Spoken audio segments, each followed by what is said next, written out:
안녕하세요. 사연 읽어주는 남녀입니다.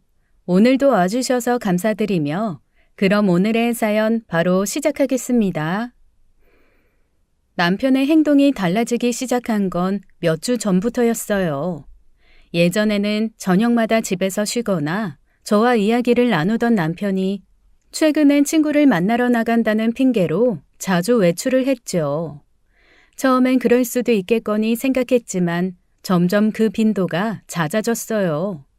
그리고 무엇보다도 이상한 건 남편은 핸드폰을 자주 숨기듯 사용하기 시작했다는 것이었죠. 원래는 남자가 핸드폰만 쥐고 다니는 거 꼴보기 싫다고 집에 오면 방에 핸드폰을 던져두는 사람이었으니 더 이상했어요. 저와 있을 때도 핸드폰을 항상 뒤로 돌려놓거나 방에 혼자 있을 때 몰래 누군가와 연락을 하는 듯 했습니다. 그러던 어느 날 밤 남편이 잠든 뒤에 남편 핸드폰으로 문자가 왔어요. 남편의 핸드폰 화면이 번쩍이는 걸 보고 무심코 확인하게 되었죠. 화면에는 나는 네가 무슨 짓을 했는지 다 알고 있다 라는 충격적인 메시지가 떠 있었습니다. 깜짝 놀라서 다른 문자를 확인했는데요. 이런 내용의 문자도 있었어요. 더 이상 참기 어려워 라는 메시지였죠. 저는 그 순간 머릿속이 복잡해졌어요. 도대체 이게 무슨 소리일까? 남편에게 어떤 일이 일어난 건지 알 수 없었죠. 궁금한 마음에 더 많은 문자를 확인하려고 했는데 그때 남편이 잠에서 깨어나 핸드폰을 내 손에서 낚아채듯 빼앗아갔습니다. 남편은 핸드폰을 들고 급히 화장실로 들어가더라고요. 뭔가 이상한 낌새가 느껴졌습니다. 그래서 남편이 화장실에서 나온 후 물었어요. 무슨 일이야? 방금 그 문자 내용 뭐야? 그거 친구가 장난친 거야. 별거 아니야. 남편은 아무렇지 않게 대답했지만 저는 믿을 수가 없었어요. 그런 장난을 들어본 적도 없었고 친구라면 할 만한 말도 아니었습니다. 그래서 남편에게 핸드폰을 다시 보여달라고 했죠. 하지만 남편은 이미 그 사이에 문자를 모두 지운 상태였습니다. 뭐야? 문자 왜 지웠어? 당신 나한테 뭐 숨기는 거 있어? 그냥 장난이라니까. 별거 아닌 거라 지운 거야. 그런 장난이 어딨어. 무슨 장난을 그딴 식으로 해? 별거 아니라니까. 왜 이렇게 예민하게 구는 거야? 저는 남편이 뭔가를 숨기고 있다고 확신했어요. 앞뒤가 안 맞잖아요. 친구 누구 장난이냐고 물어도 이름도 말해주지 못하고요. 그래서 더 깊게 추궁했어요.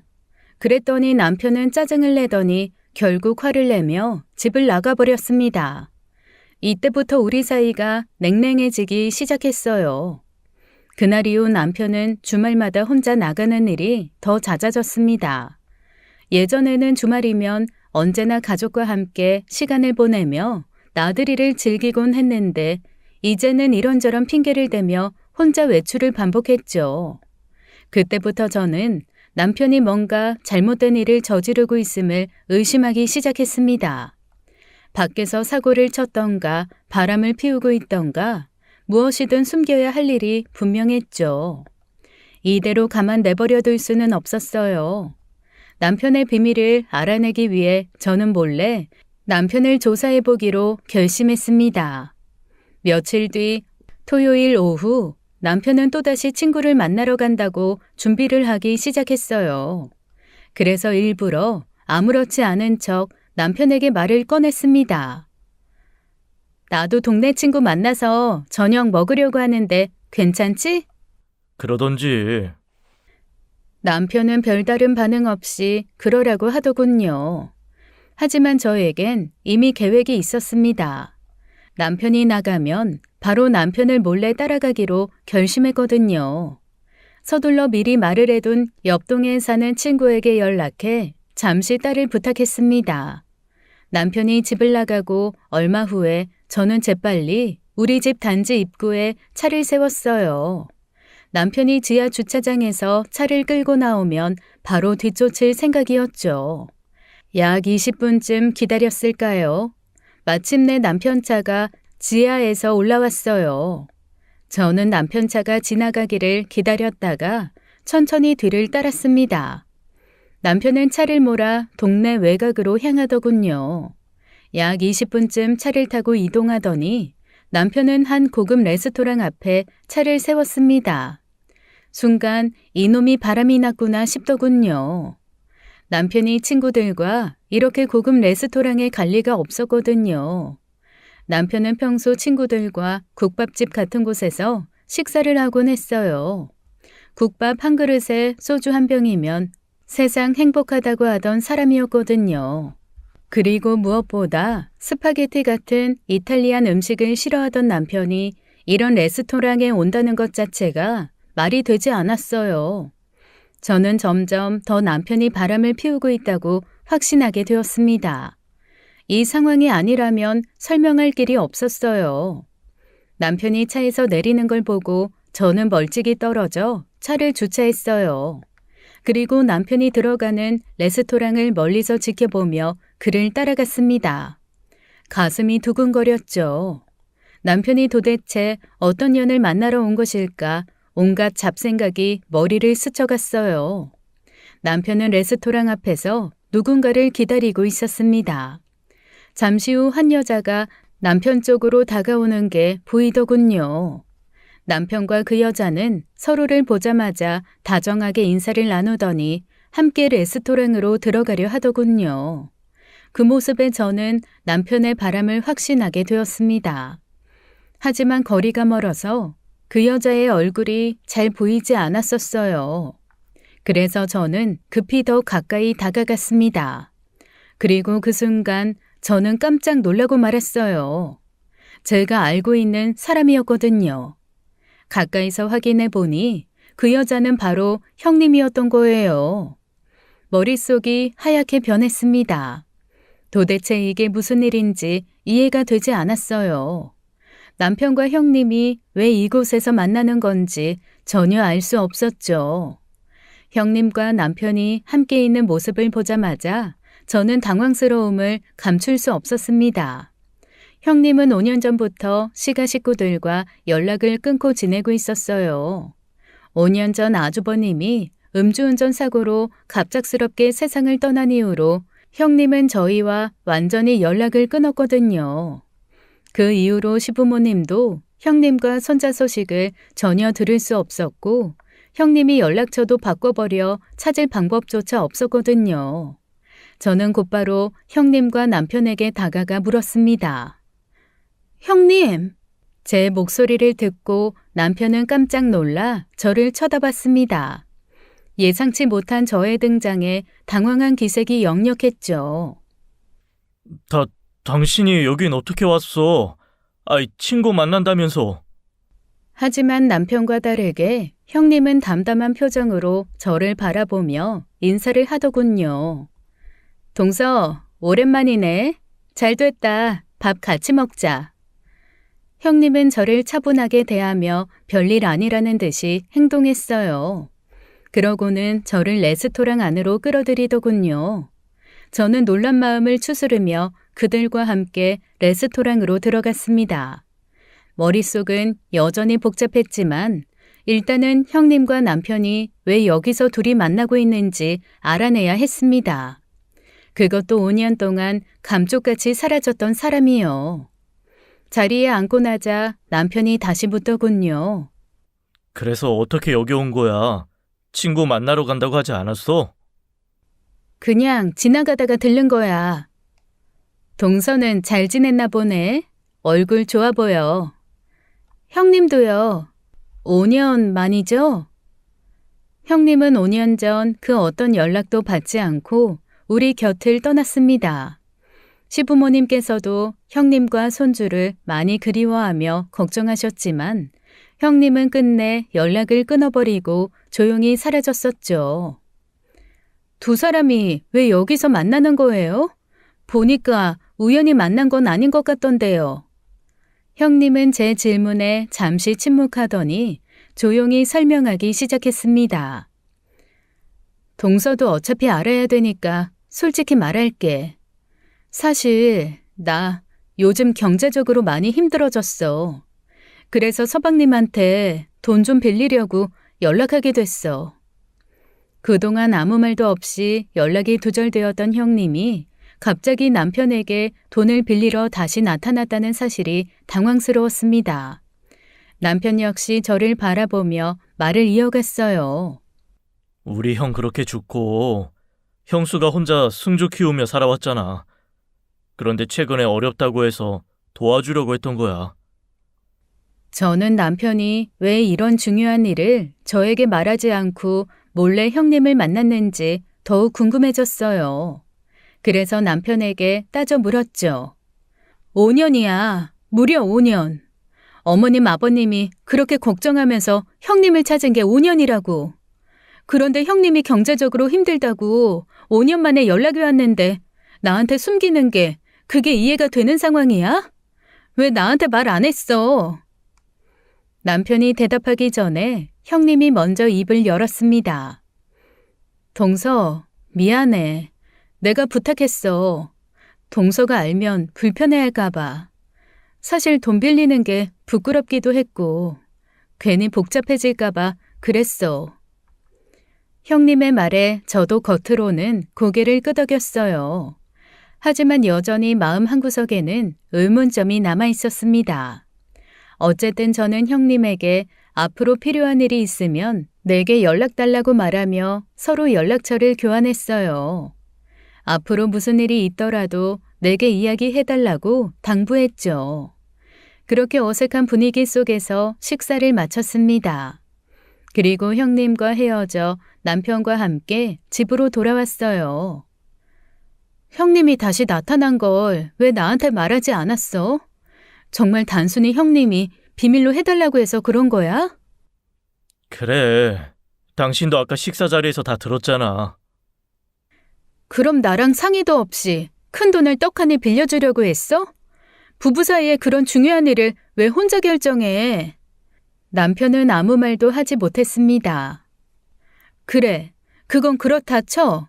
그런데 형님을 만날 때 굳이 그런 비싼 레스토랑에서 만난 이유는 또 뭐야? 남이 보면 둘이 연인인 줄 알겠던데? 그건 또 무슨 소리야. 형수한테 연락이 왔다는 거 미리 말 못한 건 미안한데 그런 말투 나도 기분 나쁘네. 기분이 나쁘다고? 내가 아까 전에 그래, 미안해. 5년 만에 형수 만났는데 형 생각도 나고 그래서 그냥 좋은 곳에서 대접하고 싶었어. 그게 다야. 그래, 내가 미안하다. 물론 그럴 수도 있겠죠. 안타깝게 죽은 남편의 형과 남편 조카를 혼자 힘겹게 키우고 있던 형님이잖아요. 하지만 그게 문제의 본질은 아니었어요. 당신 형님한테 돈 빌려주지 마. 남편은 깜짝 놀란 듯 저를 바라보며 물었습니다. 왜? 왜 안 돼? 당신은 형수 보면 마음 쓰이지도 않아? 안타깝지도 않냐고. 저는 한숨을 쉬며 차분하게 대답했어요. 아주버님 생각하면 안타깝지만 오늘 형님이 들고 있던 가방 봤어? 그거 엄청 비싼 명품 가방이었어. 돈 1,000만 원 넘는 가방이라고. 돈이 그렇게 궁한 사람이 어떻게 그 비싼 명품 가방을 들고 다닐 수 있을까? 남편은 순간 당황한 표정을 지으며 반박했습니다. 그건 경제적으로 힘들어지기 전에 산 거겠지. 그럴 수도 있잖아. 그래, 그럴 수도 있지. 그런데 그렇게 힘들면 그 가방부터 팔았어야지. 나 몰래 당신한테 연락하기 전에. 가방뿐인 줄 알아? 옷도 다 명품이더라. 경제적으로 어렵다고? 말도 안 되는 소리야. 남편은 제 말을 듣고 아무 대답을 하지 않았습니다. 저는 그런 남편을 쏘아보며 다시 말했죠. 그리고 그렇게 힘들면 아버님한테 먼저 연락하는 게 맞지 않아? 아버님, 어머님도 승주를 그렇게 보고 싶어 하시는데. 그러자 남편은 한숨을 쉬며 대답했습니다. 형수하고 부모님 관계가 좀 껄끄러워서 그래. 이건 또 처음 듣는 이야기였어요. 그동안 시부모님은 형님과 손주를 그리워하며 걱정해왔거든요. 그런데 왜 그 관계가 껄끄럽다는지 이해가 되지 않았죠. 그게 무슨 말이야? 형님하고 시부모님 사이가 왜 껄끄럽다는 거야? 남편은 잠시 머뭇거리더니 마침내 힘겹게 입을 열었습니다. 사실 형이 죽은 게 당신이 알고 있는 것처럼 단순 차 사고가 아니었어. 그게 무슨 소리야? 아주버님, 음주 교통사고로 돌아가신 거 아니었어? 맞긴 한데 정확한 이유는 다른 거야. 사실 형한테 병이 있었어. 정신병이었는데 조현병이었어. 그날도 그렇게 환각과 환청을 듣다가 그게 결국 사고로 이어진 거야. 조현병? 아주버님이? 그래. 그런데 형 결혼 당시에 부모님이 그 사실을 형수한테 숨겼었어. 약만 잘 먹으면 된다고. 그런 병 결혼 전에 알려지면 결혼도 못 한다면서. 그런데 형이 죽고 나서 형수가 그 사실을 알게 돼서 그래서 사이가 안 좋아졌어. 남편의 말을 들으며 저는 그동안 몰랐던 진실에 깜짝 놀랐습니다. 형님이 왜 그렇게 갑자기 연락을 끊고 떠났는지, 시부모님과의 관계가 왜 그렇게 껄끄러웠는지 이제야 조금은 이해가 되기 시작했죠. 그동안 숨겨져 있던 이야기들이 하나둘 드러났습니다. 그럼 이제 어떻게 하려고 해? 앞으로 형님하고 다시 연락하고 지내는 거야? 남편은 고개를 끄덕이며 대답했습니다. 형수랑 얘기해서 다시 왕래하기로 했어. 그동안 소식도 없었는데 이제라도 도와줘야 할 것 같아서 돈 빌려주는 건 내가 아버지한테 말할게. 미안해, 숨기고 있어서. 저는 더 이상 깊게 묻고 싶지 않았어요. 그저 저는 남편을 바라보며 마지막으로 물었습니다. 더 이상 나한테 숨기는 건 없어? 이제 진짜로 다 털어놓은 거야? 다른 비밀이 있다가 들키면 그땐 당신이나 나나 좋게 못 끝나는 거 알지? 남편은 진지하게 고개를 저으며 말했습니다. 없어. 정말 더 이상 비밀은 없어. 그날 밤 저는 더 이상 남편을 추궁하지 않고 대화를 마무리했어요. 남편과 형님 사건이 있은 지 일주일 뒤 아주버님의 기일이 찾아왔습니다. 그동안 아주버님의 기일에는 항상 남편과 저, 그리고 시부모님만이 모였었지만 그날은 조금 다른 날이었어요. 형님이 참석한다고 했기 때문입니다. 아주버님이 돌아가신 이후로 5년 만에 처음으로 형님이 기일에 나타난다고 하니 분위기가 어쩐지 묘하게 흘러갔어요. 남편은 형님이 참석한다는 소식을 미리 시어머니에게 전했고 시어머니는 그 소식을 듣고 매우 기뻐했죠. 아들 잃은 슬픔을 간직한 시어머니에게 형님의 등장은 한 줄기 빛처럼 느껴졌겠죠.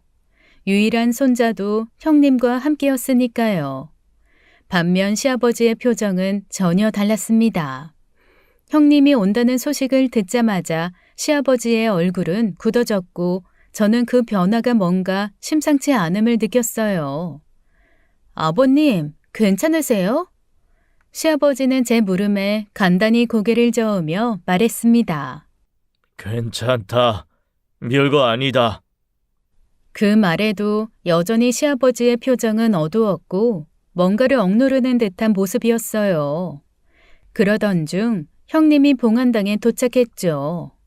활짝 웃으며 시어머니와 남편에게 인사를 건네는 형님의 모습은 오랜만에 만남에도 어색함이 전혀 없어 보였어요.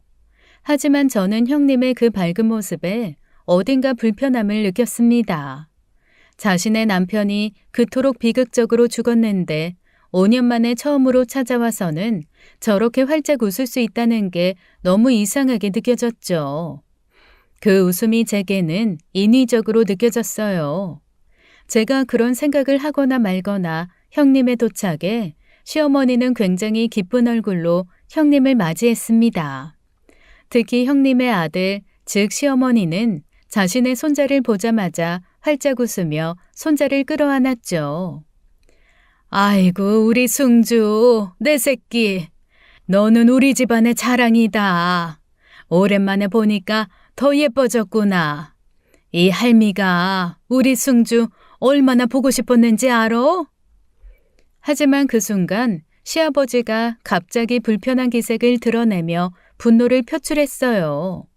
그동안 억눌린 감정을 폭발시키듯 시아버지는 차가운 목소리로 형님을 향해 말했죠. 네가 여기에 다시 나타날 자격이 있냐? 그 말에 저도 깜짝 놀랐습니다. 시아버지의 말에 다른 모든 가족들도 당황해하며 얼어붙었어요. 그 차갑고 날선 말투는 지금까지 한 번도 본 적 없는 시아버지의 모습이었습니다. 시어머니와 남편도 놀란 눈으로 시아버지를 바라보았어요. 여보, 왜 그래요? 무슨 말을 그렇게 해요? 오늘 정우 기일이어서. 하지만 시아버지는 시어머니의 말을 듣지 않았습니다.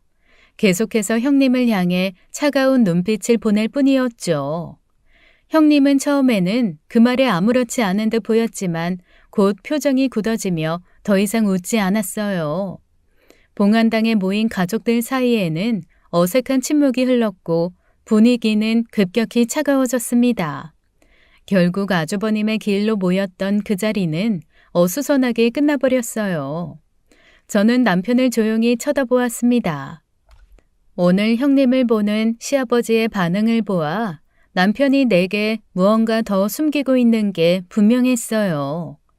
모임이 끝난 후 가족들은 각자 집으로 돌아가기로 했습니다. 시어머니는 형님의 손을 잡으며 말했죠. 앞으로 자주 보자. 승주도 자주 데리고 우리 집에 와. 시어머니는 여전히 형님을 반갑게 맞이하며 앞으로의 관계를 더 이어가길 바랬어요. 하지만 시아버지는 전혀 달랐습니다. 시어머니가 그렇게 말할 때 시아버지는 차가운 눈빛으로 형님을 바라보다가 단호하게 말했어요. 아이, 빨리 가자고. 하루 종일 여기 있을 거야. 시아버지는 날선 목소리로 말하며 시어머니를 차로 데리고 갔습니다. 그리고 그날 모임은 이렇게 끝이 났죠. 집으로 돌아가는 차 안 남편은 무표정하게 운전대를 잡고 있었습니다.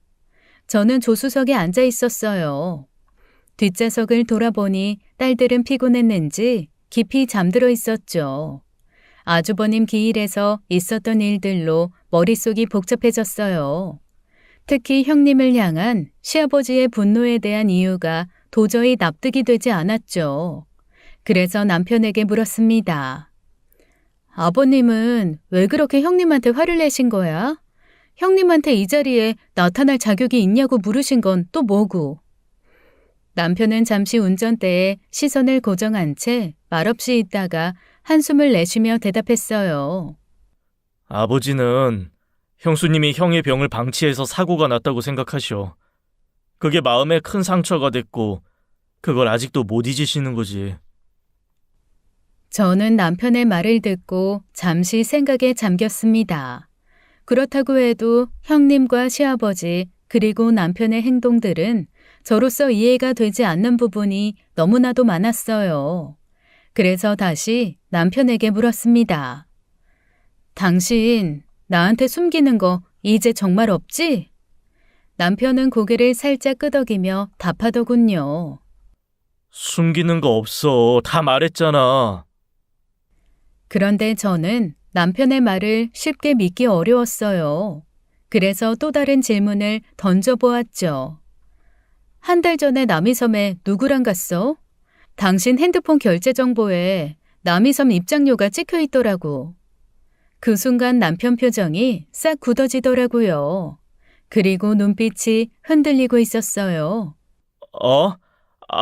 준석이랑 같이 바람 쐬러. 그 말을 듣고 저는 미소를 지으며 다시 물었습니다. 마치 맹수가 토끼를 잡아먹기 전 가지고 놀듯이요. 남자랑 둘이 남이섬에 갔다고? 남이섬은 커플들이나 가족들이나 가는 곳 아닌가? 그럴 수도 있지. 바람 쐬러 갔던 거라고. 왜 화를 내? 그냥 그렇다는 거지. 의심하는 투로 물어보니까 그렇지. 저는 그런 남편을 재미있다는 듯 바라보았어요. 남편은 저를 의식하며 땀을 뻘뻘 흘리고 있었죠. 정말 준석 씨랑 갔어? 혹시 형님이랑 간 건 아니야? 그러자 남편은 발끈하며 큰 소리로 대답하더군요. 그게 무슨 소리야? 형수랑 왜 내가 거길 가? 남편의 격한 반응에도 저는 차분하게 대답했어요. 그냥 해본 말인데 왜 그렇게 발끈해? 그리고 형님이랑 갔다고 해도 나 이해해. 그럴 수도 있잖아. 아주버님이 돌아가신 후에 형님이 얼마나 외로웠겠어. 동생이 형수를 위로해주겠다는데. 형수랑 안 갔다니까. 진짜 왜 그래? 그래, 알았어. 아, 왜 이렇게 화를 낼까? 더 이상하네. 조용해. 애들 깨겠다. 남편은 더 이상 대답하지 않았고 차 안은 다시 조용해졌습니다. 하지만 저는 남편의 반응이 너무 우스워 그냥 넘길 수가 없었어요. 그래서 남편에게 오늘 일을 언급했습니다. 오늘 아주버님 봉안당에서 당신이 형님을 바라보는 눈빛이 좀 이상하더라. 둘이 서로를 그윽하게 바라보던데? 사실이었어요. 봉안당에서 남편과 형님이 서로를 바라볼 때 묘한 눈빛이 느껴졌습니다. 물론 제 단순한 오해였을 수도 있죠. 하지만 그 순간의 분위기는 분명 평범하지 않았어요. 제 말을 들은 남편은 화를 참지 못하고 저에게 소리쳤습니다. 무슨 헛소리를 하고 있는 거야? 당신 미쳤어? 남편의 반응은 마치 방귀 낀 놈이 성낸다는 속담처럼 너무나 과하게 느껴졌어요. 하지만 더 이상 깊게 따지지 않기로 했습니다. 딸들이 차 안에서 곤히 자고 있었고 깨우고 싶지 않았으니까요. 차 안의 공기는 무거워졌고 남편은 운전만 하면서 말을 하지 않았습니다. 저 역시 그 순간에는 더 이상 말을 하지 않았어요. 아주버님의 기일 이후 남편과 제 사이에는 커다란 벽이 생겼습니다. 차 안에서 나눈 대화 이후로 남편과 저는 말을 전혀 하지 않았어요. 저 역시 남편에게 거리감을 느끼며 점점 대화를 피하게 되었습니다. 저희 부부의 관계는 급격히 악화되어 갔죠. 사실 저는 남편이 너무나도 의심스러웠어요. 그동안 느껴졌던 이상한 기운들, 그리고 남편과 형님 사이에 흐르던 묘한 긴장감이 머릿속에서 떠나지 않았거든요. 아주버님의 기일날 봉안당에서 남편과 형님이 서로를 바라보던 그 야릇한 눈빛까지 말이에요. 제가 의심하는 이유 분명하게 있습니다. 남편과 형님이 레스토랑에서 만났을 때 제가 충격적인 장면을 보았거든요. 남편이 형님과 반갑게 인사하는 그 순간 남편이 형님의 엉덩이를 움켜잡았어요. 그때 저는 너무 놀라서 차마 말을 꺼내지 못했지만 이건 분명히 단순한 행동이 아니잖아요. 도대체 어떤 미친놈이 형수의 엉덩이를 그렇게 잡을 수 있을까요? 제 머릿속에는 그 장면이 계속해서 맴돌았습니다. 그날 이후 저는 남편과 형님의 관계를 밝혀내기로 결심했죠. 그래서 남편과 형님의 관계를 모른 척하며 조금씩 계획을 짠 거였어요. 가장 먼저 해야 할 일은 아주버님의 조현병 이야기를 확인하는 것이었습니다. 그 이야기가 사실인지 확인해야만 했어요. 저는 시어머니에게 전화를 걸어 물어보기로 했습니다. 어머니, 아주버님이 정말 조현병을 앓고 있었던 게 맞아요? 제 질문에 시어머니는 놀란 목소리로 대답했죠. 뭐? 그 이야기를 어디서 들었어? 남편이 말해줬어요. 진짜예요, 어머님? 현우가? 그래, 그랬지. 그런데 왜 그런 걸 묻니? 왜 그런 걸 물어봐? 시어머니의 목소리에는 당황과 놀라움이 섞여 있었습니다. 저는 그 말을 듣고 더욱 확신이 들었죠. 뭔가 숨겨진 진실이 있을 거라고. 하지만 시어머니의 말만으로는 확신이 부족했어요. 그래서 이번에는 시아버지에게도 전화를 걸어 물어보기로 했습니다. 아버님, 아주버님이 정말 조현병을 앓고 계셨나요? 제 질문에 시아버지는 한동안 침묵했습니다. 차분하게 기다리던 저는 시아버지가 어렵게 입을 여는 소리를 들었죠. 첫째는 그런 병 없었다. 시아버지의 목소리는 힘겹고 조심스러웠어요. 마치 숨기고 싶은 진실을 고백하는 것처럼 들렸죠. 그 한마디로 저는 모든 것이 명확해졌습니다. 남편은 저에게 거짓말을 한 것이 분명했어요. 아주버님이 조현병을 앓았다는 이야기는 남편이 지어낸 이야기였고 그 외에도 뭔가 더 큰 비밀이 숨겨져 있을 거라는 생각이 들었습니다. 시아버지와 시어머니 역시 뭔가 숨기고 있다는 생각이 들었고요. 하지만 시부모님은 제가 몇 가지 질문을 한다고 해서 진실을 순순히 털어놓을 사람들은 아니었어요. 그들이 아주버님에 대해 숨기고 있는 것과 남편이 말한 거짓말 사이에는 분명히 연결고리가 있었습니다. 그리고 그 중심에는 형님과 남편이 있다는 생각이 들었어요. 그 모든 진실을 알기 위해선 제가 직접 나서야 한다는 생각이 들었죠. 저는 남편의 비밀을 직접 파악해보기로 했습니다. 이제는 더 이상 지켜볼 수만은 없었어요. 남편이 형님과 어떤 관계를 맺고 있는지, 그리고 왜 그런 말도 안 되는 거짓말을 저에게 했는지를 밝혀내야만 했습니다. 남편과 형님의 관계를 밝혀내기 위한 본격적인 저의 계획을 시작했죠. 요즘 기술은 정말 놀라울 정도로 발전했어요. 인터넷에서 소형 녹음기를 주문했는데 그 크기가 동전보다도 작았어요. 이런 녹음기를 남편 차에 설치해 두기로 했습니다. 남편이 숨기고 있는 비밀이든 형님과의 짐승 같은 관계든 그 어떤 증거라도 잡히면 개망신 주고 이혼할 생각이었어요. 남편이 저를 속이고 있다고 확신했기 때문에 확실한 증거를 잡고 싶었습니다. 그리고 일주일이 지났어요. 퇴근한 남편이 집으로 들어왔습니다. 평소와는 다르게 얼굴이 붉어져 있었고 뭔가를 손에 꽉 쥐고 있더군요. 그러더니 갑자기 제게 소리치며 손에 쥐고 있던 걸 집어 던졌습니다. 이게 대체 뭐야? 남편이 제게 집어던진 것은 다름 아닌 제가 남편 차에 숨겨둔 녹음기였어요. 저는 그 녹음기를 남편 차에 꽁꽁 숨겨두었는데 남편이 어떻게 찾았는지 정말 신기할 뿐이었습니다. 남편이 이 녹음기를 찾았다는 사실 자체가 이놈이 뭔가를 숨기고 있다는 증거였어요. 구린 놈이 아니면 차를 그렇게 샅샅이 뒤져 녹음기를 찾을 이유가 없을 테니까요. 남편은 분노에 찬 얼굴로 제게 다가와 소리쳤습니다. 너 도대체 의부증이냐? 왜 이런 걸 내 차에 설치해? 저는 그저 차분한 목소리로 대답했어요. 그걸 내가 설치했다고 생각하는 이유가 뭐야? 뭐? 네가 아니야? 아니야, 나 맞아. 그냥 궁금해서 그랬어. 남편은 제 대답에 더 격분하며 물었습니다. 대체 뭐가 궁금하냐고?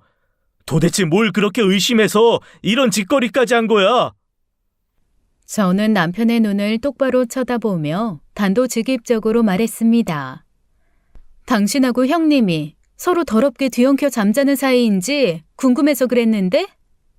남편의 얼굴은 순간 굳어졌고 그는 마치 말도 안 되는 소리를 들었다는 듯 화를 내기 시작했어요. 대체 그게 무슨 정신 나간 소리야? 내가 형수랑? 너 정말 미쳤구나. 그러나 저는 조금도 물러서지 않았습니다. 남편이 형님을 반갑게 맞으며 형님의 엉덩이를 움켜쥐었던 그날, 그 장면이 머릿속에서 떠나지 않았거든요. 내가 다 봤어.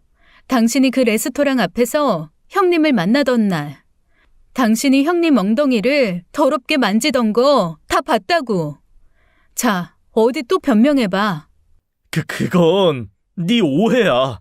나 그런 적 없어. 네가 잘못 본 거라고.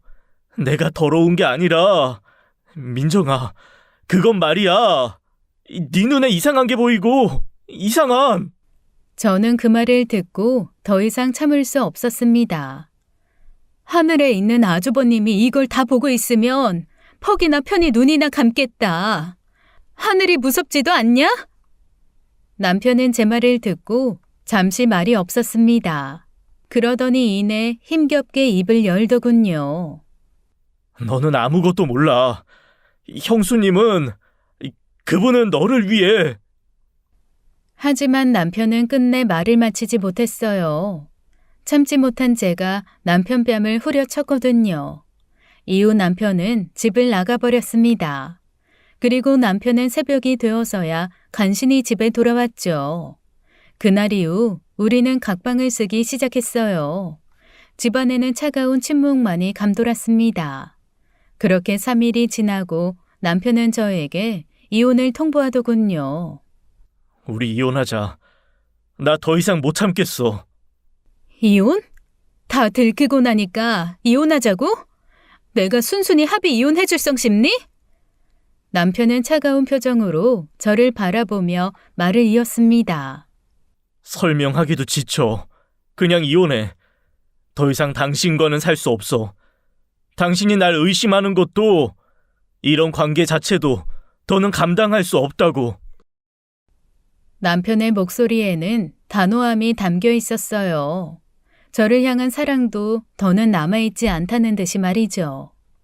솔직히 말하면 나 이제 당신에 대한 사랑이 없어. 그뿐이야. 그러니 이제 더 이상 함께 살 이유가 없잖아. 저는 남편이 이혼을 요구한 이유가 단순히 우리의 관계 문제나 감정적인 이유가 아니라는 것을 알고 있습니다. 남편이 이렇게까지 이혼을 강하게 요구하는 건 분명히 형님과의 관계 때문이겠죠. 형님 때문이야? 그래서 이혼하자고 하는 거야?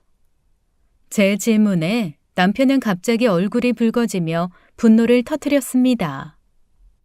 제발 그만 좀 해. 너 이제는 진짜 미친 여자처럼 구는 거 알아? 내가 미쳤다고? 내가 볼 땐 네가 더 미친 놈이야. 남편이 이혼을 선언한 이후 저희 부부 사이의 긴장은 극도로 고조되었습니다. 방 안에 있을 때마다 서로의 기척만으로도 불편함을 느꼈죠. 이제는 남편과 끝을 봐야겠다고 결심했을 쯤이었어요. 그날 아침도 여느 날과 다르지 않았습니다. 남편은 아무 말 없이 출근을 했고 저는 딸들의 유치원과 학교 보낼 준비에만 신경을 쓰고 있었어요. 남편이 출근을 하든 말든 이제는 별로 신경도 쓰이지 않았어요. 그때 집 밖에서 소란스러운 소리가 들렸습니다. 저는 딸들에게 아침밥을 먹고 있으라고 말한 뒤 급히 집 밖으로 나갔어요. 그리고 그곳에서 충격적인 광경을 목격했습니다. 웬 낯선 남자들이 5명이나 모여 남편을 신나게 패고 있는 게 아니겠어요? 동네 주민들이 말리려고 했지만 그 남자들의 무자비한 폭력은 멈추지 않았습니다. 제가 급히 그 자리에 다가가자 남자들은 남편을 이미 충분히 때린 듯 남편을 쓰러뜨린 뒤 마지막으로 그에게 침을 뱉고는 떠났습니다. 저는 그중 한 남자를 붙잡아 물었어요. 왜 이 남자를 그렇게 때리는 거예요? 그러자 그 남자는 차가운 눈빛으로 저를 보며 대답했습니다. 이런 쓰레기는 맞아 죽어야 되는 놈이거든요. 그래서 때린 거예요. 저 쓰레기가 내 남편이에요. 그러니까 무슨 이유로 내 남편을 때린 건지 말해주세요. 제가 남편의 아내라고 밝히자 그 남자는 순간 놀란 듯 표정을 바꾸더니 이내 차분하게 말했습니다. 이놈의 아내분이시라고요? 지금은 길게 말하는 게 좀 그런데 이거 그 남자는 제게 명함을 주었어요. 이쪽으로 꼭 연락 주세요. 제가 다 설명할게요. 저는 그 남자가 건넨 명함을 받아들었습니다. 그리고 고개를 돌려보니 남편은 황급히 어디론가 도망치듯 사라지고 있더군요. 남편이 자신을 폭행한 남자들을 경찰에 신고하지도 않고 도망가는 모습을 보고 저는 더 확신하게 되었습니다. 남편은 분명히 큰 잘못을 저질렀고 그 잘못이 드러날까 두려워 도망가는 것이 분명했어요. 그 자리에 남겨진 저는 남편을 때린 남자가 준 명함을 바라보았습니다. 명함에는 연구원 강주환이라고 적혀 있었죠. 연구원? 평생 책상 앞에서 공부만 했을 것 같은 사람이 대체 무슨 이유로 남편을 그렇게 무참히 때렸을까 너무 궁금해졌습니다. 그 남자는 분명 남편이 맞아 죽어도 마땅하다고 했어요. 도대체 무슨 일이 있었길래 그런 말을 했을까요? 저는 그 궁금증을 풀기 위해 잠시 뒤 명함에 적힌 번호로 전화를 걸었습니다. 몇 번의 신호음 끝에 그 남자가 전화를 받았어요. 여보세요? 강주환입니다. 안녕하세요. 아까 명함 주신 분 맞으시죠? 저는 아까 제 남편을 때린 이유가 궁금해서요. 그런데 누구세요? 제 남편하고 무슨 관계신지. 제가 묻자 그는 자신의 정체를 밝혔습니다. 저 그놈 형 친구예요. 그러니까 전화 주신 분의 아주버님인 이정우 친구입니다. 아주버님의 절친이라뇨. 아주버님이 세상을 떠난 지 벌써 5년이나 지났는데 아주버님 친구가 갑자기 남편을 때릴 이유가 있을까요? 그러나 그의 이야기는 여기서 끝이 아니었습니다. 아주버님 친구분인 주한 씨는 아주버님과 남편 그리고 형님과 관련된 숨겨진 진실을 제게 털어놓았어요. 그리고 그 진실은 제가 상상했던 것보다도 더 끔찍하고 더러운 비밀이었습니다. 저는 그분의 이야기를 듣고는 한참을 눈물을 흘릴 수밖에 없었어요. 그리고 결심했죠. 남편과의 결혼 생활을 끝낼 때는 끝내더라도 아주버님이 편안하게 눈을 감으실 수 있도록 그가 세상을 떠난 이유를 모든 이들 앞에서 밝히자고요. 마침 시할머니의 생신이 다가오고 있었고 시가의 모든 친척들이 모이는 날이었기에 저는 이날을 아주버님의 한을 풀어줄 날이라고 생각했어요. 시가의 친척들 모두 아주버님 죽음에 대해 잘못 알고 있었으니까요. 이번 주 주말에 시할머니 생신이셔. 그래서는 무슨, 우리가 요즘 싸우고는 있지만 시할머니 생신에는 평범한 모습으로 참석하자는 거지. 이혼을 한 해 만에 하는 상황이 무슨 시댁 행사를 챙겨? 난 며느리 도리는 하는 사람이야.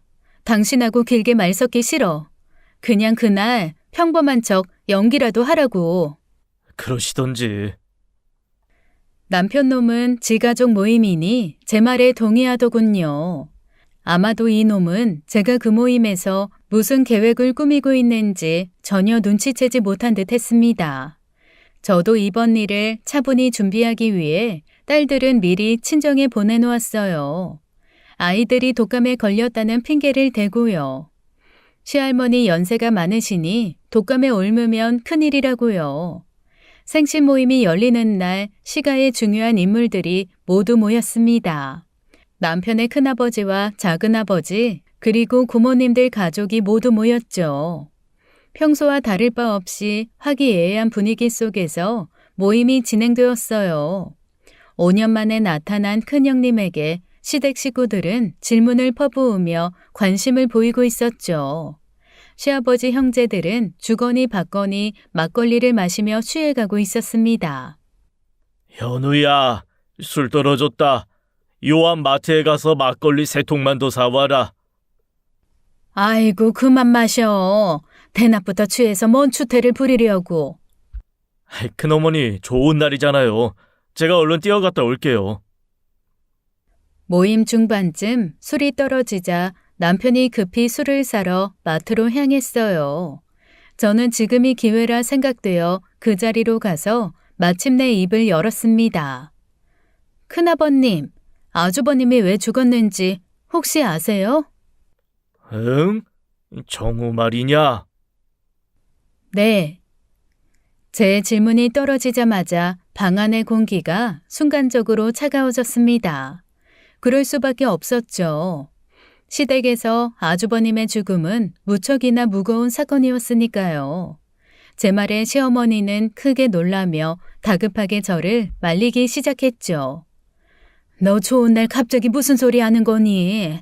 그런 말 하지도 말거라. 하지만 저는 시어머니의 말을 무시하고 계속해서 말했습니다. 어머님, 좋은 날 아주버님 이야기 하면 안 돼요? 큰아버님, 말씀해 주세요. 아주버님이 돌아가신 이유 아세요? 그만하래도? 나도 걔 생각하면 마음 아프다.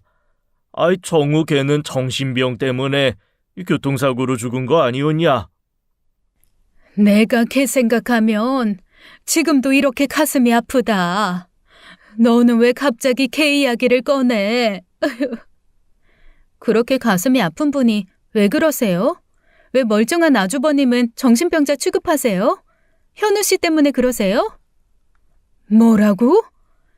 큰아버님, 전혀 아니에요. 전혀 그렇지 않아요.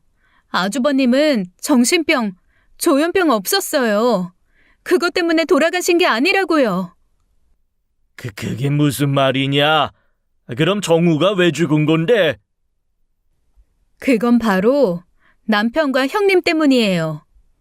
동서, 지금 무슨 소리 하는 거야? 정우 씨가 나 때문에 죽었다니. 동서 지금 그 말 책임질 수 있어? 책임이요? 얼마든지 책임질게요. 제 말 끝까지 들어보실래요? 입 닥치지 못해? 제 말에 거실에 있던 모든 시댁 식구들이 크게 술렁이기 시작했어요. 그때 때마침 남편이 술을 사들고 들어왔죠. 현우야, 지금 네 처가 무슨 소리 하는 거냐? 우리 정우가 너 때문에 죽었다니 그게 무슨 소리야?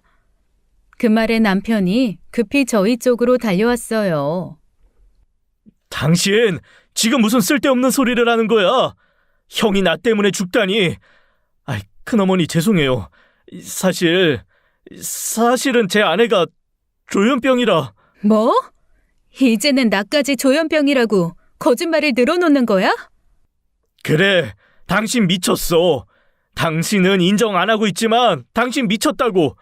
내가 그래서 그동안. 저는 남편의 말을 무시하고 더욱 큰 목소리로 말했어요. 저 안 미쳤어요. 며칠 전 아주버님 친구분들이 찾아왔어요. 제 말을 듣고 남편은 얼굴이 새하얘졌습니다. 형님 역시 크게 당황해했죠. 정말이에요. 동서가 미쳐서. 내가 미쳐? 미친 건 너희들이지. 지 형과 지 남편을 그렇게 죽음으로 내몰고. 뭐? 내가 미쳐? 분노를 참을 수 없던 저는 제 앞에 있던 파전으로 형님 얼굴을 후려쳐버렸어요. 거실은 한순간 난장판이 되고 말았죠. 그만하지 못해? 당신 지금 헛것 보고 헛소리 들려서 오해하는 거야. 아이, 큰아버지 큰어머니, 이 사람 말 믿지 마요. 이 사람 미쳤다고요. 여보, 나가서 이야기하자고. 하지만 저는 남편의 손을 뿌리치며 말했습니다. 더러운 손으로 나 만지지 마. 당신은 나뿐만 아니라 당신 형까지 배신한 거야. 이 난장판의 시가 식구들은 모두 충격을 받아 아무 말도 못하고 입만 벌리고 있었죠. 저는 며칠 전 남편을 찾아와 남편을 때린 남자들에 대한 이야기를 했습니다. 내가 미친 거라고? 내가 망상에 빠져서 지금 헛소리하는 거라고? 그럼 네 얼굴에 상처는 뭔데? 남편 얼굴에 남은 상처들이 아주버님 친구들에게 맞은 것이라고 폭로하자 이곳저곳에서 웅성거리기 시작했어요. 현우 가만히 있어봐라. 그래, 그 상처가 뭐냐? 말해봐라. 아주버님 친구들이 찾아와서 이 사람을 죽도록 때렸어요. 맞아 죽어야 하는 인간이라면서 죽도록 때렸다고요. 아주버님 친구들이 자기 친구 동생을 대체 왜 때렸겠어요? 이유는 간단해요. 남편과 형님이 아주버님이 살아계실 때부터 외도를 했고 그 때문에 아주버님이 죽은 걸 그 친구분들이 알고 있었으니까요. 제가 이 말을 하자 웅성거리던 소리가 일순간 조용해졌어요. 시가 친척들 모두 경악하며 숨을 삼켰고 시어머니는 아무 말도 못하고 고개를 숙이고 눈물만 흘리고 있으셨어요. 시아버지는 한쪽 구석에서 고개를 숙이고 있으셨죠. 아주버님은 그 사실 알고 너무 큰 충격을 받으셨다고 해요. 그래서 아주버님이 남편과 형님을 불러서 둘이 외도를 저지른 게 사실이냐고 물었는데 그게 이 두 사람이 그때 아주버님 앞에서 아주 당당하게 말했답니다. 둘이 서로 사랑하는 사이라고요. 그래서 아주버님이 그 말에 너무 큰 충격과 슬픔으로 결국 차를 몰고 나가서 사고를 일으켰고 스스로 생을 마감하신 거예요. 아주버님은 결코 조현병이 아니었어요. 아주버님은 자기 가족 배신에 대한 슬픔을 견디지 못해서 스스로 목숨을 끊은 거라고요. 아주버님의 일을 생각하면 저도 분노와 슬픔이 밀려왔어요. 그래서 저도 울분을 토하듯 제가 아는 모든 사실을 그 자리에서 소리 지르듯 폭로를 했습니다. 제 말을 들은 시가 식구들은 모두 큰 충격을 받았고 아무도 감히 입을 열지 못했어요. 방 안에는 한동안 침묵만이 흘렀습니다. 그때 남편이 간신히 입을 열더군요. 지도 이 사태를 수습해야 했겠죠. 거짓말이에요. 당신 그만해. 그래, 내가 맞은 건 사실인데 그건 형 친구들이 오해를 한 거야. 그래, 내가 혼자 된 형수가 안타까워 도와주려고 하다 보니 형 친구들이 오해를. 남편은 다급하게 변명하기 시작했어요. 그런데 그때까지 한마디도 없이 창밖만 바라보던 시아버지가 입을 여셨죠. 그만해라. 현우야, 이제 그만해라. 내가 아들 하나 잃고 남은 거라도 살게 해보겠다고. 내가 죽일 놈이다. 형님, 그럼 저 말이 다 사실이란 말이요? 서방님, 지금 이게 대체 무슨... 저는 시아버지를 바라보았습니다. 저뿐 아니라 시가 식구들 모두 시아버지를 바라보고 있었죠. 시아버지는 아무 말도 더 이상 하지 못하고 고개를 숙인 채 눈물을 흘리시더군요. 그 모습에서 시가 식구들은 제가 한 모든 말이 사실임을 확인할 수 있었습니다. 시아버지가 아무런 반박도 하지 않았다는 것은 그동안 숨겨졌던 아주버님 죽음의 진실을 알고 있었다는 뜻이었고 제 말이 사실이라는 뜻이었습니다. 하지만 끝까지 발뺌하는 남편과 형님은 제게 큰 소리로 말했어요. 이 미친년이? 너 이러려고 여기 오자고 한 거였냐? 야, 증거 있어? 네가 말한 증거 있냐고? 그래, 동서. 증거 있어? 대체 나한테 무슨 억하심정이 있어서 이런 모함을 해? 증거 대봐. 없지? 동서가 미쳐서 그냥 꾸며낸 말뿐이잖아. 증거? 당연히 증거가 있다, 이 개새끼들아. 그 순간 방 안에 있던 모든 사람들이 저를 주목했습니다. 저는 이날을 위해 철저하게 준비했어요. 바로 미리 준비해둔 녹음기를 꺼내들었습니다. 내가 녹음기를 네 차에 하나만 설치했을 거라고 생각했냐? 내가 준비했던 녹음기만 5개야, 이 새끼야. 남편의 표정이 순간 굳어지더라고요. 맞습니다. 제가 남편 주변에 설치한 녹음기는 5개였어요. 그중 하나는 남편에게 걸렸지만 아직 저에게는 4개가 더 남아있었죠. 저는 남편의 외도에 대한 진실을 언제 어디서 포착할지 몰랐기 때문에 남편 주변 여러 장소에 녹음기를 설치해 두었습니다. 그리고 그중 하나는 남편의 가방 속에 몰래 넣어두었는데 그 녹음기에 충격적인 내용이 녹음되어 있었어요. 내가 말한 증거가 바로 이 녹음기에 있어. 손바닥으로 하늘을 가리려고 들어라, 이 뻔뻔한 놈아. 제가 바로 증거 들려드릴게요. 그 순간 남편과 형님이 동시에 달려들어 제 손에 있던 녹음기를 빼앗으려 했습니다. 사태가 이렇게 돌아가자 시가의 어른들이 크게 분노하며 남편을 혼냈죠. 뭐 하는 짓들이야? 니들이 떳떳하면 그 녹음 내용을 들어보면 될 거 아니냐? 떳떳하지 못하니까 감추려 하는 거 아니야? 아이, 큰아버지 아니에요. 저 떳떳해요. 이거 다 제 안사람이 꾸민 거짓말이에요. 아무 증거도 없다고요. 녹음기 당장 내놔. 그거 내 사생활이라고. 그러고는 남편은 급하게 저에게서 녹음기를 빼앗아 화장실로 달려가더니 녹음기를 변기에 넣고 물을 내려버렸습니다. 너무나 재빠른 행동에 아무도 남편을 막지 못했죠. 하지만 저는 차분하게 미소를 지으며 다시 한번 남편을 바라봤습니다. 멍청한 놈아, 네가 그 녹음기 없앤다고 진실이 사라지는 게 아니야. 중요한 대화 내용은 이미 내 핸드폰에 옮겨뒀고 이미 아까 전에 그 음성 파일 카톡으로 여기 있는 모든 분들한테 보냈어. 큰아버님, 핸드폰 확인해 보세요. 네, 그렇습니다. 저는 조금 전 시아버지가 남편에게 이제 그만하라고 말하는 틈에 모두에게 카톡을 보냈어요. 바로 남편의 외도 증거가 녹음된 녹음 파일을요. 상황이 난장판이니 모두들 자기 핸드폰을 못 보고 있었을 뿐이었죠. 제 말에 남편의 얼굴은 급격히 창백해졌습니다. 그때 작은 어머니가 자기 핸드폰을 들어 제가 보내드린 음성 파일을 재생시켰어요. 그리고 마침내 모든 진실이 공개되었죠. 이렇게 자기 다시 만나니까 너무 좋다. 정우 씨 그렇게 가버리고 사실 나도 죄책감에 자기 못 만났는데 그래도 다시 보니 너무 좋네. 우리 이제 다시는 헤어지지 말자. 내가 얼마나 힘들었는지 몰라. 그러니까 그때 들키지 말지.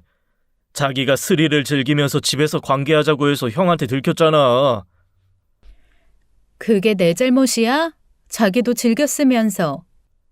나는 형 집에 올까봐 조마조마했다니까.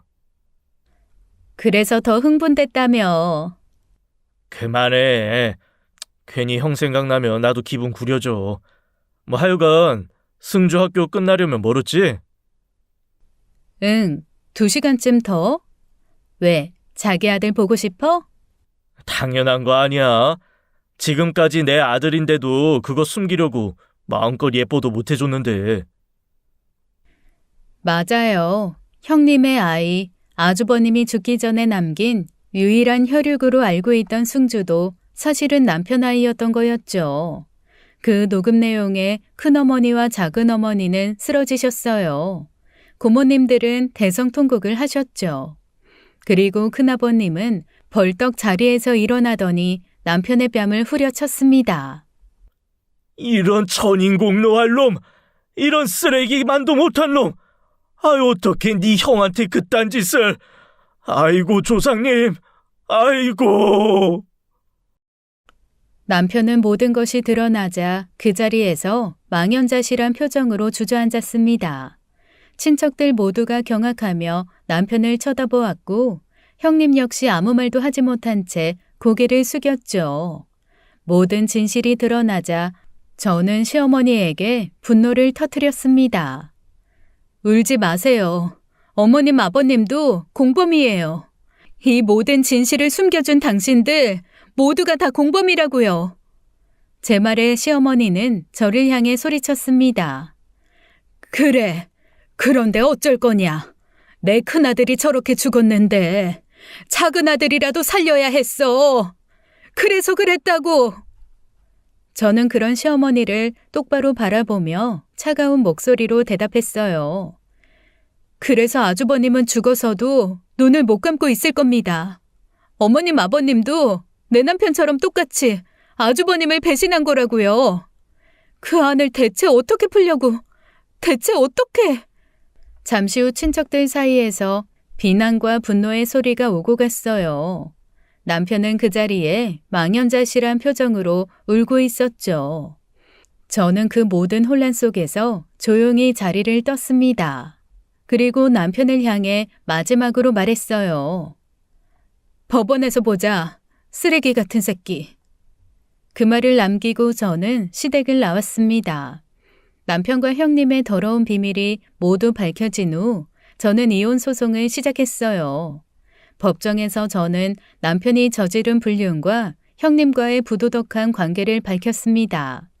법원은 제 손을 들어주었고 남편과 형님에게 막대한 위자료를 지불할 것을 명령했어요. 그 판결로 저는 법정에서 승리했고 마침내 남편과의 이혼을 했죠. 양육권도 모두 제가 가져왔습니다. 아이들의 미래를 생각하면 남편 같은 사람과는 더 이상 엮이고 싶지 않았어요. 이혼이 확정된 후 저는 남편에게 마지막으로 말했습니다. 평생 네 딸들 볼 생각하지 마. 아주 더럽고 역겨워. 그거 아니? 너는 네 존재 자체가 역병 같은 놈이야. 남편은 제 말에 아무 말도 하지 못했습니다. 그 후 시아버지는 저에게 긴 문자를 보내왔어요. 자신의 잘못을 용서해달라는 내용이었죠. 시아버지는 그동안 숨기고 있던 모든 진실에 대해 사과하며 제가 겪었을 고통을 헤아리지 못했다고 했습니다. 그러나 저는 시아버지에게 이렇게 답했어요. 저보다 아주버님에게 용서를 구하세요. 당신의 큰아들 명복이나 빌라고요. 그 후 저는 시가 식구들의 모든 연락처를 차단했습니다. 이혼 후 2년이 지났을 때 전 남편의 작은아버지 딸인 아영 씨와 우연히 길에서 마주치게 되었어요. 아영 씨와 저는 동갑으로 결혼 생활 중에 자주 연락하며 친하게 지냈었어요. 하지만 이혼하며 아영 씨와도 다시 볼 일이 없어졌죠. 그런데 길에서 우연히 만나게 된 겁니다. 오랜만에 만난 아영 씨와 저는 함께 커피숍에 가서 서로의 근황을 이야기하게 되었어요. 처음에는 서로의 일상 이야기와 안부를 나누었지만 아영 씨가 들려준 이야기는 저에게 큰 충격을 안겨주었습니다. 이런 말 해도 될지 모르겠는데 민정 씨 이혼 후에 현우 오빠가 은실 언니랑 재혼했어요. 지금 무슨 말 하는 거예요? 제 전 남편이 형님이랑 재혼했다고요? 저는 그 말을 듣고 한동안 아무 말도 하지 못했습니다. 전 남편은 저와 이혼 후에 형님과 재혼을 했다는 말이었죠. 참 황당하고 어이없고 역겨운 일이었어요. 어떻게 그런 말도 안 되는 일이 가능할까 싶었죠. 하지만 아영 씨의 이야기는 더 충격적이었습니다. 네, 승주가 현우 오빠 아이라는 게 드러났으니 큰엄마는 현우 오빠랑 은실 언니 결혼시켜서 승주도 키우자고 한 거죠. 그 일로 큰아빠하고 큰엄마 엄청 싸웠어요. 큰아빠는 완전히 분노했는데 큰엄마가 결혼 허락하자고 했다고 하더라고요. 저는 더 이상 할 말을 잃었습니다. 개족보도 이런 개족보가 없었어요. 정말로 전 시어머니가 그들의 결혼을 허락하려 했다는 말에 경악을 금치 못했죠. 아영 씨는 그때 전 시부모님도 이혼을 준비 중이라고 덧붙였습니다. 전 시부와 전 시모 사이의 갈등이 그 일로 인해 극에 달했기 때문이라고 했어요. 하지만 더 충격적인 이야기는 그 다음이었습니다. 그런데 결국 현우 오빠랑 은실 언니 재혼 못했어요. 왜요? 은실 언니 아이, 승주가 현우 오빠 아이가 아니라는 게 밝혀졌거든요. 저는 그 말을 듣고 또 한 번 놀랐습니다. 그동안 형님의 아이가 전 남편의 아이인 줄만 알았는데 그게 아니었다니요. 저는 아영 씨에게 어떻게 그 사실이 밝혀졌는지 물었습니다. 그런데 그건 어떻게 알게 된 거예요? 은실 언니 또 다른 내연남이 나타났거든요. 그 남자가 난리치면서 승주가 자기 아이라고 주장했어요. 그 이야기를 들으며 저는 전 남편과 형님이 도대체 얼마나 엉망인 관계였는지 새삼 깨닫게 되었습니다. 하지만 아영 씨의 이야기는 거기서 끝이 아니었어요. 현우 오빠가 그 사실 알고 엄청난 분노를 느꼈나 봐요. 그래서 은실 언니를 정말 심하게 때렸다고 해요. 은실 언니는 너무 맞아서 한쪽 눈도 실명하고 머리도 많이 다쳐서 정신연령이 7살이 되었다나 뭐 하여간 많이 다쳤대요. 결국 지금 현우 오빠는 폭행죄로 구치소에 있어요. 지금 판결 기다리고 있는데 특수폭행이고 해서 변호사 말이 10년 이상은 받을 거래요. 그리고 어이가 없네요. 그리고 뭐요? 현우 오빠가 구치소에서 자꾸 소란을 피운대요. 왜요? 밤에 막 정우 오빠가 보인다고. 네? 아주버님이요? 네. 아무래도 정신에 문제가 생긴 것 같다는데 저도 그 이상은 잘 모르겠어요. 저는 그 말을 듣고 전 남편과 형님의 비참한 결말이 결국 이렇게 끝나버렸구나 싶었습니다. 그들의 잘못과 배신이 결국 이런 식으로 막을 내린 거죠. 전 남편은 결국 형님에게 배신당한 후 폭력을 행사해 구치소에 가게 되었고 그동안 그가 쌓아왔던 모든 것은 무너져 버렸습니다. 아영 씨와 작별 인사를 나누며 저는 마음이 복잡해졌어요. 이 개막장 같은 집안의 이야기는 너무나 비극적이었지만 동시에 그들의 최후가 마땅하다고 느껴졌습니다. 억울하고 슬프게 돌아가신 아주버님의 명복을 빌 뿐이죠. 이제 저는 제 딸들과 함께 새로운 인생을 시작하려 합니다. 그동안 겪었던 모든 일들이 저를 더욱 강하게 만들었고 이제는 그 누구의 영향도 받지 않고 저와 딸들이 함께 행복한 삶을 살아갈 거예요. 지금까지 사연 읽어주는 남녀였습니다. 끝까지 시청해주신 여러분 감사드리며 저희는 다음 사연으로 돌아올게요. 감사합니다.